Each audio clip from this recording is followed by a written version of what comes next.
I've been making a game for the past 3 months. This is Swope, a Minesweeper roguelike.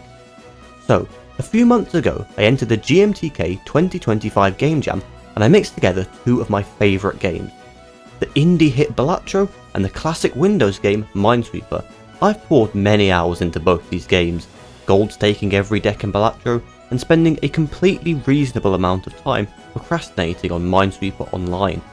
So, earlier this year when the jam happened, I had the idea to mix the two together, take the quick, satisfying and clicky gameplay from Minesweeper and add in the fun tactical elements from Balatro to create an enjoyable and strategical game.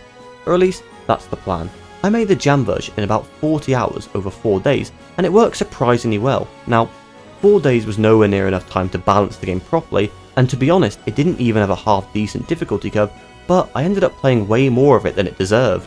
Clearing boards, having the money go up, seeing all the numbers go up, it gave me the dopamine that I was after. And a lot of other people liked it too. There were tons of supportive comments on both its page and the video I made about it. You can go watch that video after this one if you want the full story, but as you can see on screen, the game has come a long way since then. It's now on Steam, available to be wishlisted, and you've been looking at the trailer this whole time. So here's a quick overview of how the game works to get you up to speed. You start a run by choosing your craft. The design of these was inspired a lot by the dive bell in Silksong, and each comes with their own unique power. You start with an inventory of tiles, which are assembled randomly into a Minesweeper board. In clearing this board you gain risk points and reward points, and your score can be augmented by things like brooms or items. Your final score is your risk extra reward. Get enough points and you keep going, don't and you die. So, what have I been doing for the past 3 months? Well, like I mentioned earlier, the Game Jam version had a lot of issues, and I tried to find cool creative ways to solve them. The biggest issue was people saying that the game was too hard. The big reason for this is Minesweeper is kind of an inherently flawed puzzle game, where most of the boards will at some point give you a 50-50 chance of dying. The Jam version had HP, which mitigated this a little bit, but it didn't fix it, and in fact I think it was a pretty bad fix, since getting enough HP upgrades kind of trivialised the whole mine part of Minesweeper. This issue of 50-50s isn't fun, and neither is using HP as a janky fix. Now, LocalThunk, the creator of Balatro, has talked a lot in interviews about how he views Balatro as a big game of risk mitigation. The gameplay rewards players for assessing all opportunities available to them and being able to pivot if a better one appears, so I wanted to keep this in mind when coming up with solutions for my issues. The first and biggest solution is the addition of the sweeping mechanic. Whilst playing the game, you can press this little button here to switch to sweep mode. Now you can select 2 tiles and swap them around. This can be used to break 50-50s, so it helps solve that issue, but now can also be used to set up adjacencies, interact with brooms, and you have a set number of sweeps, a bit like hands or discards, so there can be upgrades and decks that interact with that number. Speaking of numbers down the side, I did away with HP and instead added in boards. So, in the Jam version, you go play, shop, and so on, but I instead thought that you could have an intermediate screen. It actually works a lot like Lethal Company or Repo, in that you need to hit a quota of points from your limited number of boards or you lose. This is cool because it lets mines just kill you immediately.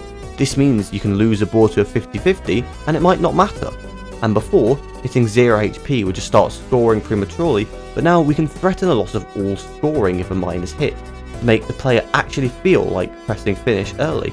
I'm not sure how this bit will work in practice, it's definitely something that will need some testing, but the idea of boards and target depth as a whole is a much better system and helps solve our issue. And finally, I'm working on adding in some consumable items called doohickeys that you can hold onto and use to do various things, like getting yourself out of a sticky situation by clearing tiles, or allowing you to make up for lost boards by temporarily increasing your scoring potential. Other big issues with the Jam version were the font, which is now all new and pretty. It comes in different colours and can do cool springing effects, and it can even follow paths about the screen, but I'm not sure if I'll ever use this in the game.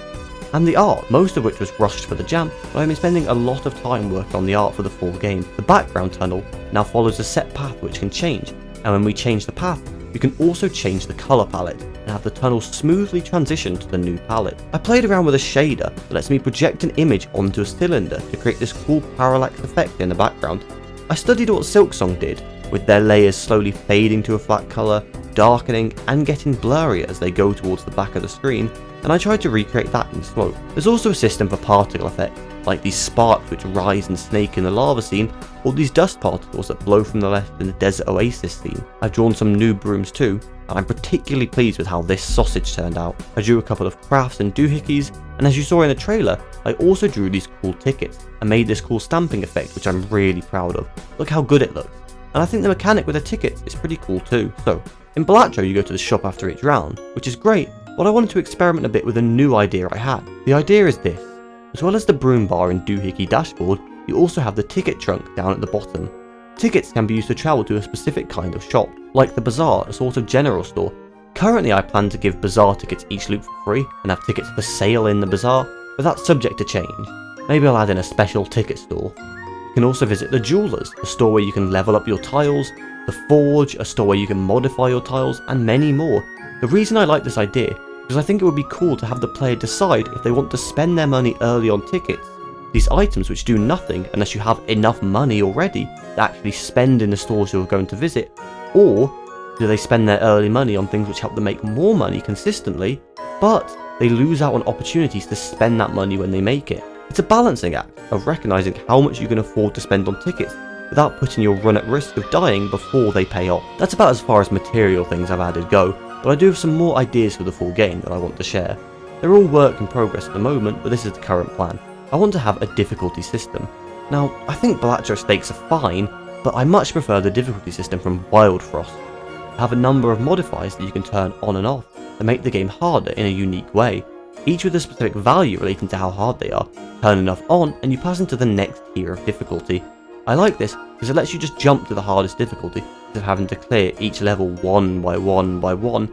And also, I think the visuals of having the craft and a big dashboard of switches that you can flip to change difficulty would be very cool and fit the game's style a lot. I would also like to have some challenges in the game. I think the challenges were honestly my favourite bit of Balatro. Now, I don't have any planned at the moment, or have any gimmick for them, since challenges really are a thing that you add once the main game is done and working well already, but I plan to add them one day. There will also be a lot more brooms and probably a system for unlocking them. I'm most likely going to use achievements as a way to unlock the collection. It's a little blasé since every roguelike ever uses achievements to unlock the collection, but there is a reason why every roguelike does this. Or at least, I hope there is. So there we are. Currently what's done is all foundation and systems for adding in stuff that will make the game complete when the time comes. The next step for me is working on getting together a playable demo. The deadline for the next Steam Next Fest is Jan 6th, and more technically I could put something together for then. I did the whole jam version in only 4 days. I can't do everything I want to do for the demo by then, and I want to do it right. Make sure the demo is good and fun. The next Fest is sometime in June, so the submission deadline will probably be in May. I think having a good demo by then is very possible. But again, game dev is a hobby for me, so this is entirely a passion project, which I'm working on in my free time, so I'll drop the demo when I'm happy with how it is. May is just currently the working deadline for that. In terms of actual plan, here's the quickfire version. Firstly, I have to deal with some big things like FPS, resolution, and just adding in an options menu so that the game will run on other computers.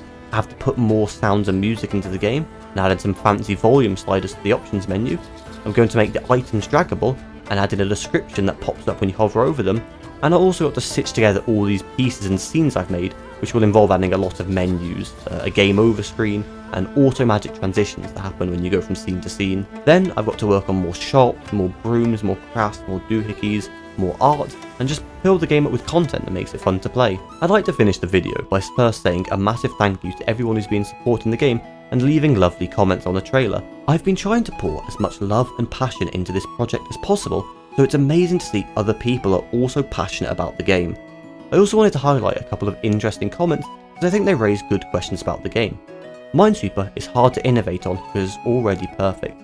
I think Swope will be a very different game in terms of actual playstyle, since Minesweeper is a quick puzzle game centered on solving patterns and clearing boards, kinda adjacent to games like Sudoku and Picross, whereas Swope is a roguelike game and is centered on things like risk mitigation and synergies. I don't really think I'm trying to innovate on Minesweeper, more taking the bits of Minesweeper I love and using them as a foundation for something new. Why does the game look so much like Balatro? Well, this game started as a jam game, where my idea was Minesweeper, but it's Balatro. So, the game is very inspired by Balatro, and I think it's best to wear this influence on my sleeve, since people can look at the game and immediately recognise this is like Balatro. This game is a Balatro-like, something that is slowly becoming a new genre, and for good reason clearly. given the number of comments saying stuff just like this.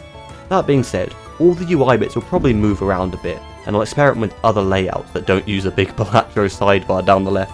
I just needed to put all this stuff on screen, and this was the most obvious way to lay it all out. When all the bits of the game are working together properly, and I inevitably realise that all the UIs are in silly places, I will change it up. The reason I haven't posted in over 3 months is because I didn't expect this to take so long. It's kinda because my standards for the Steam page kept going up. I wanted a trailer, then I wanted the cylinder thingy in the background done, then I needed to show off the shop and the collection, so I needed enough sprites and art for all of this, and so on. But I do plan on being more active, posting more devlogs whilst I work on the game. I think it's very valuable to get feedback and to stay in touch with the people who want the game.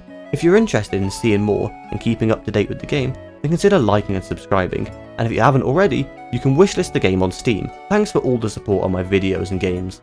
Like I said, I plan on making more videos and games in the future. If that's something you're interested in, stick around.